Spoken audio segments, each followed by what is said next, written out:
तो hello guys, मैं हूं रोहित राय और आज 13 अगस्त 2020 को मोदी जी ने देश को संबोधित किया है।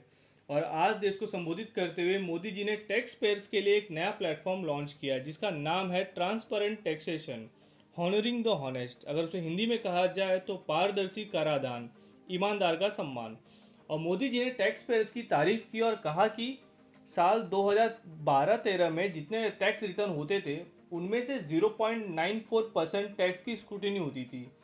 वर्ष 2018-19 में ये आंकड़ा घटकर 0.26% पर आ गया है, यानी केस की स्क्रूटिनी अब करीब करीब 4 गुना कम हो गई है। तो मोदी जी ने कहा कि 4 गुना कम स्क्रूटिनी होना दिखाता है कि देश में कितना बदलाव हो रहा है और दिन प्रतिदिन टैक्स पेयर्स की संख्या जो है वो बढ़ती जा रही है। और मोदी जी ने उन लोगों से भी रिक्वेस्ट किया जो लोग सक्षम हैं टैक्स भरने के लिए, लेकिन अभी वो टैक्स नेट में नहीं आ रहे हैं, तो उनसे आग्रह किया कि वो भी आगे बढ़ें और टैक्स पे करें। और कहा गया कि टैक्स पेयर से फेयर यानी निष्पक्ष, विनम्र और बिना भेदभाव वाला व्यवहार किया जाएगा, क्योंकि किसी भी देश को मजबूत बनाने में देश के ईमानदार टैक्स पेयर सबसे अहम किरदार निभाते हैं। और इसी के साथ मोदी जी ने कहा कि फेसलेस असेसमेंट और टैक्स पेयर चार्टर आज से ही लागू हो जाएगा और फेसलेस अपील 25 दिसंबर यानी दीनदयाल उपाध्याय जी के जन्मदिन से शुरू की जाएगी। तो फेसलेस असेसमेंट मतलब होता है कि अब टैक्स पेयर और इनकम टैक्स डिपार्टमेंट को एक दूसरे के सामने आने की जरूरत नहीं होगी।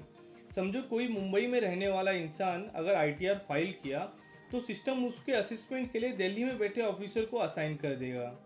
तो समझ रहे हैं, मतलब अब ऐसा नहीं है कि ऑफिसर्स को उनके ही सिटी के टैक्स पेयर का आईटीआर चेक करना है। अब टैक्स पेयर को इनकम टैक्स डिपार्टमेंट के ऑफिस जाने की भी ज़रूरत नहीं रहेगी। इससे करप्शन कम होगा और साथ ही साथ किसी तरह का भेदभाव भी नहीं होगा। और दूसरा पॉइंट है टैक्स पेयर चार्टर।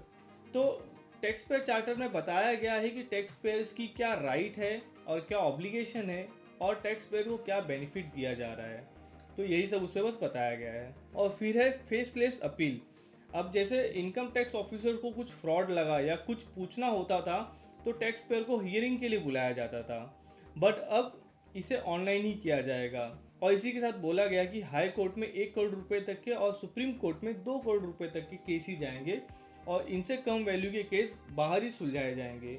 तो मेरे हिसाब से यही कुछ इंपॉर्टेंट पॉइंट थे और इससे ज़्यादा कुछ इंपॉर्टेंट पॉइंट लगा नहीं मुझे आपको बताने लायक। तो अभी के लिए बस इतना ही। आपसे लेता हूँ विदा। धन्यवाद।